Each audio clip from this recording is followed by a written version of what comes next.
Lagi sikit. Okay, ni site kita pada hari ni. Site yang terletak di Kuala Pilah. Ladang kebun 2 ekar yang baru dibuka. Lebih kurang awal tahun 2020. Niat untuk menanam pokok durian. So masalahnya tanah ni terletak di kedudukan yang agak tinggi lah. Lebih kurang 300 meter daripada sungai yang terdekat. So dia perlukan air untuk anak-anak pokok ni. Ini struktur yang kita nak letak sistem tenaga solar. Pondok je lah. Ada beberapa isu. Dia punya bumbung ni, kayu alang dia agak jarang. Memang untuk bukan kegunaan berat lah. Ni untuk ringan-ringan. Kemudian dia tak ada dinding structure di dalam. So kita kena letak box ni dekat sini. Kita sandarkan sikit kepada tiang tu. Dan inverter lah maksud masalah utamanya, sebab inverter kita wall mounted. Okey, seperti biasa inverter ni punya lubang-lubang semua kita kena tutup dengan jaring. Sebab kali ni model ni lubang dia yang asal tu agak besar. Dan memandangkan tempat yang akan diletakkan pun secara terbuka, tak ada dinding. So memang kena tutup lah atas, bawah, tepi dengan sana. Macam biasa, untuk setiap solar energy system kena ada earthing, earth rod. So sini dia macam atas bukit sikit, memang kena sangat lah. Selalu yang kena inverter lah. So kita pakai SPD tu. SPD pun sebenarnya tak boleh menjamin lah, tapi at least ada minimum perlindungan. SPD tu akan korbankan diri dulu lah. So ni kita tengah masukkan rod besi ni. Kita akan selalu masuk dalam 2 batang dan kita sambungkan ke inverter dan juga ke SPD.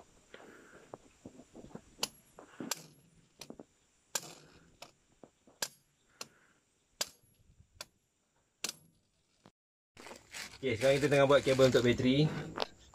Untuk 3 kW ni kita guna 25mm. Penting wire kabel ni, sebab kabel ni mengalirkan DC.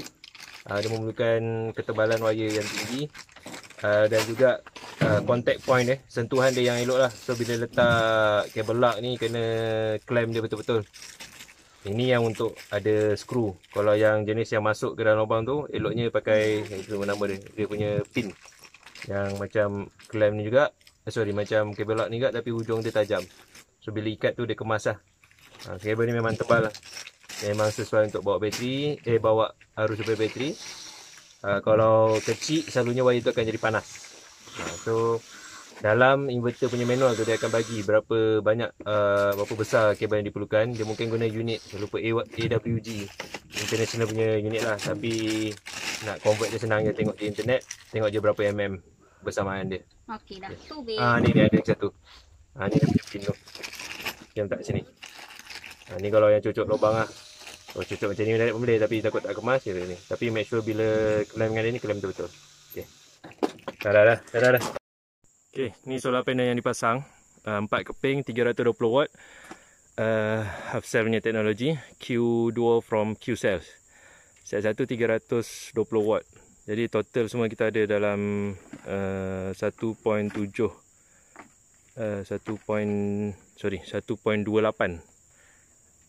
kilowatt peak solar panel kita ada kat atas. Masa mula pasang kita ada kesilapan teknikal sikit. Selalu inverter kita pasang, dia punya input voltage 150, yang besar sikit sekarang sampai 450-500 volt. Kami serieskan semua solar panel ni. Dia jadi total dalam 120 volt. Setiap satu panel ni dalam 40 volt dia punya VOC. Kemudian bila dah pasang semua, dah sambung kat inverter, kita on inverter, gambar solar panel ada, tapi dia berbunyi, bagi warning. Rupanya inverter ni, sebab kami jarang pasang yang model ni, dia punya input voltage maksimum 105 volt DC. So yang masuk hari tu 120, itu pun dah maghrib lah. So memang over lah. Kalau over ni, kalau kita biar juga, nanti lama-lama MPPT pun boleh burn. So kita terpaksa rewiring balik solar panel ni. So kita buat, ni ada 4, 1, 2, 3, 4. Kita buat 2 pasang, 2 string lah. 2 panel ni gabung dengan 2 panel yang kat atas ni pun gabung. So wire yang turun ke bawah ada kat sini, 2 pasang wire. Positif negatif ada 2 pasang. So kat bawah tu kita letak combiner box. Ini combiner box lah. Kita pakai junction box ya, plastik. So boleh tengok ada 2 wire positif masuk sini, 2 wire negatif masuk sini. So dia gabungan dalam ni, kita pakai apa, bus bar je. So keluar balik, ni keluar wire negatif, ni keluar wire positif. Akan terus pergi ke inverter. Lalu kat sini, turun pergi bawah, inverter dekat situ. Okey, oleh sebab struktur pondok ni dia tak ada dinding. So kita letak plate besi. Plate besi yang kat belakang ni kita mountkan dekat tiang, dan ni kotak bateri. Nampak macam proper sikit lah. Kalau letak nanti susah sebab inverter ni wall mounted. So dalam ni bateri ada 2 biji 150Ah. Ni kita tengok. Ni semua data yang penting lah. Okay, power 2400 watt output, DC input 24 volt DC. Maknanya bateri kalau pakai 12 volt kena 2 biji. And then ini solar charger mode dia. Rated power 1000 watt. System voltage 24 volt DC. Operating voltage range 30 sehingga 80 volt. VOC dia boleh terima 102 volt DC. Ok, sekarang kita dah measure tadi. Solar panel dapat dalam 70 lebih. So masih lagi dalam range operating voltage lah, sebab dia dah bersambung dah tadi. Dia kalau VOC ni tak bersambung memang tinggi, bila dah bersambung dia jadi rendah. Ok, ni pandangan daripada depan lah solar pondok ni. So matahari dia naik daripada belakang ni, naik, dia akan turun kat belakang kita lah. So sekitar ni semua actually atas bukit lah tempat ni. Dan dia pump air daripada sungai yang kat bawah tu dalam 300 meter naik ke atas. Ni kawasan dia semua.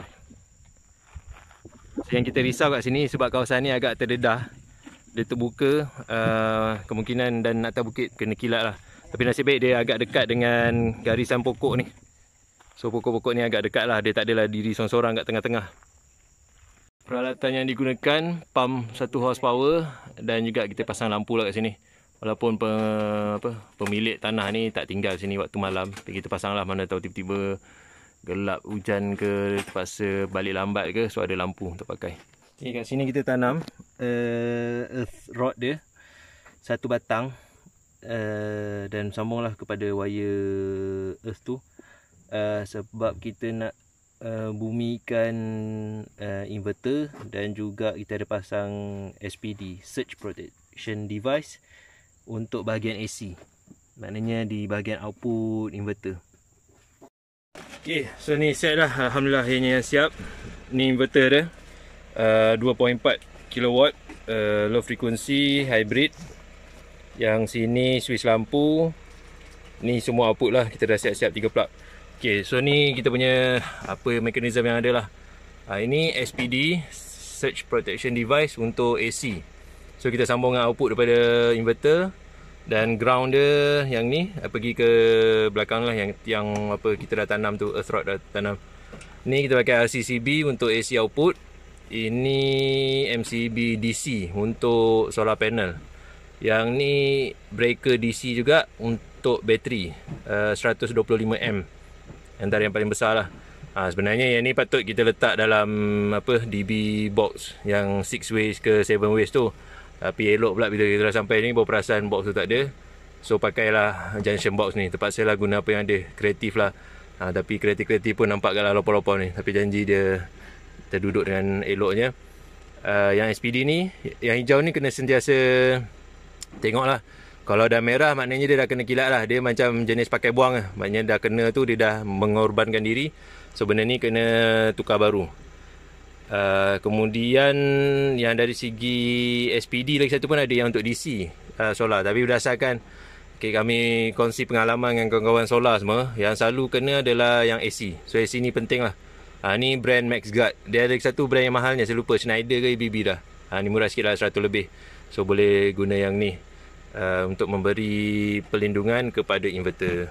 So bawah ni kita ada bateri, ada 150H 2 biji. So ni setting untuk tanpa dinding. So kita dah pakai box ni, dan kita bawa plate besi ni. semua lekat ke dinding. So ni lah sistem dia. So boleh kita tengok dekat display, solar tengah masuk, tengah charging dan ada output AC.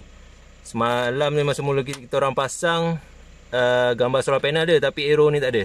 Sebab voltage dia lebih daripada yang dia boleh accept. So kita tengok sini.